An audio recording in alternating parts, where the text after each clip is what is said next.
Bismillahirrahmanirrahim. Assalamu alaikum warahmatullahi wabarakatuh. Today we'll start our topic, our first topic of Form 5. So let me introduce myself. My name is Shaur Said Machano. You can call me Machano.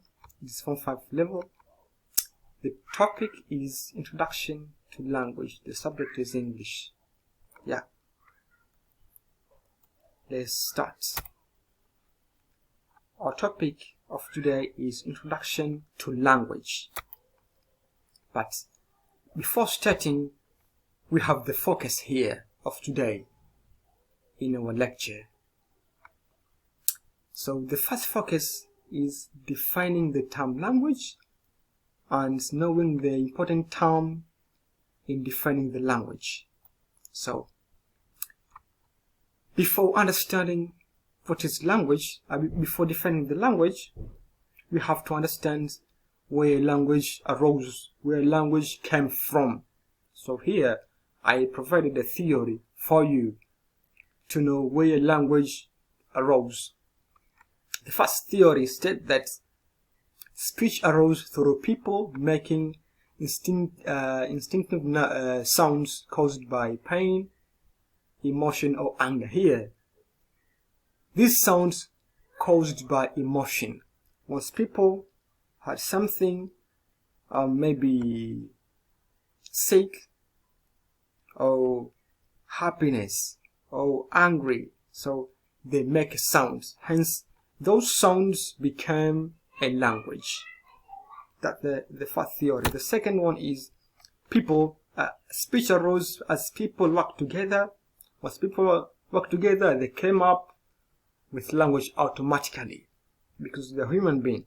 They have to produce communally, as here, their physical effort to produce communal rhythmical sounds, rhythmical grunts, which include cause, which indeed cause development into chants, and thus a language. Here, once they work together, they produce sound, rhythmical grunts. The sound, hence they repeat that sounds, and at the ends come a language.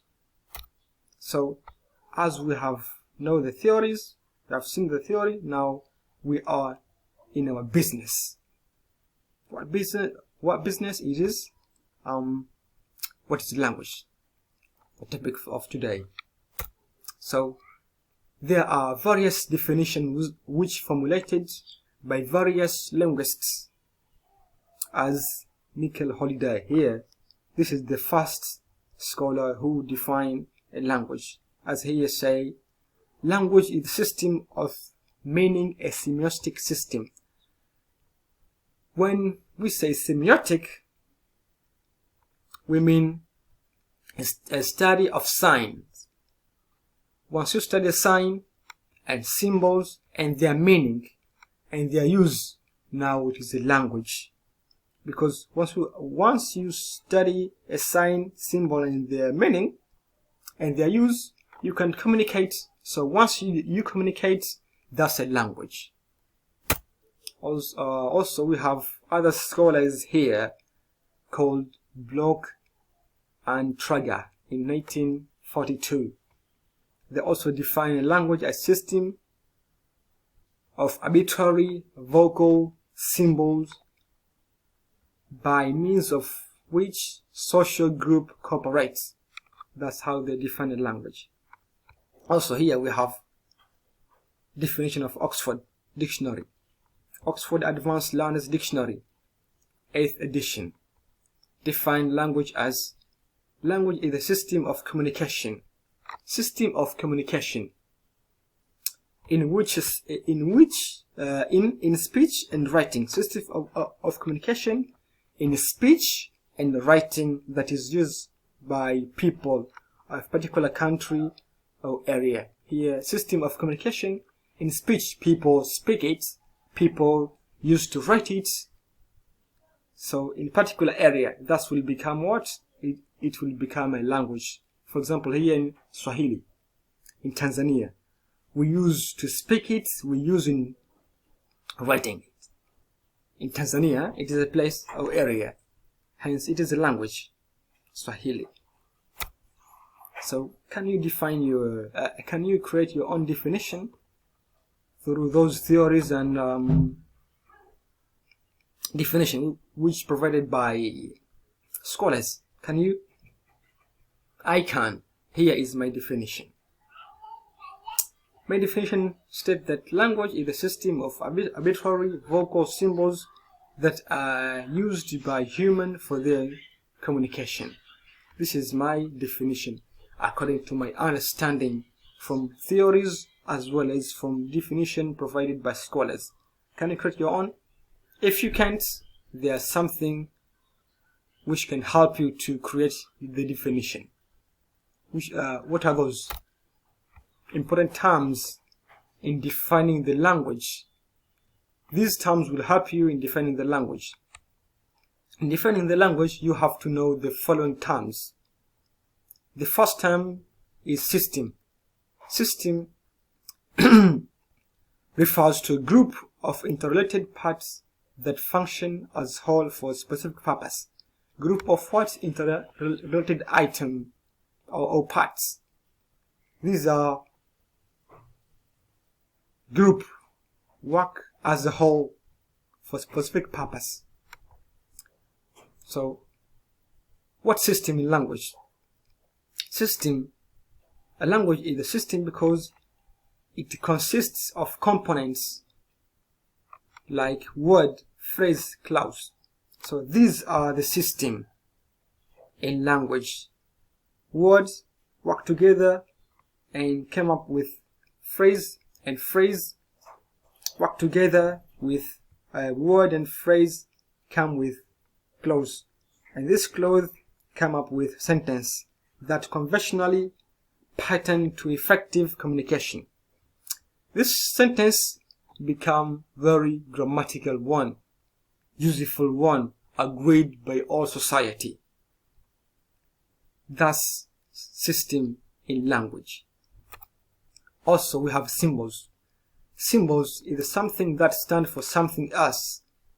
Therefore, the language is said to be made of symbols because it consists of words that represent objects, idea, concepts, as well as people. We use word to represent people. For example, here we have a father. Whose father? Father refers to male parents. We have no here. We have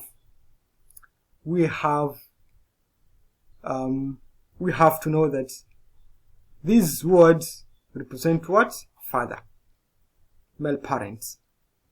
Without these words, we can't know what father is. Also, we have arbitrariness here. In human language, mostly no link between the signal and the message. Therefore, the symbols used are arbitrary here. In language, the word used in language cannot direct you to get the meaning. As here, dog. If you don't know dog, you cannot get the meaning. But if you know dog, you can get the meaning. For example, here, when somebody says dog, you will understand that it is animal with 4 legs, especially kept by people as pets or hunts. But there is what? Exception. In onomatopoeic words, we use words that include sound that are similar to the noise the word refers to. For example, here, ding dong, it is a word. It is a sound, but when somebody say ding dong, it will automatically direct you to get the meaning. When somebody say ding dong, it is a bell. When someone say, I saw hiss, you will understand that it is a snake. Or can bite you. You have to run away. So also we have another term. It is what? Vocal. Vocal here we mean spoken or produced by voice. Language will be orally spoken. Language is made of sounds. Therefore, language is basically spoken. A written form is just an official ways of representing and preserving human language. So language should be spoken. But here we may use writing to present the language. For example, we may write books. We present we preserve a language. Are clear? So the last one is conventional. Here we mean that something is agreed upon. Language should be agreed upon particular society. So language use sign or symbol that people of particular society have accepted to use for communication. You see, if you cannot accept some sign or symbols, that cannot be language, because you will say that it is not agreed here to sign this one, to use this as our communication.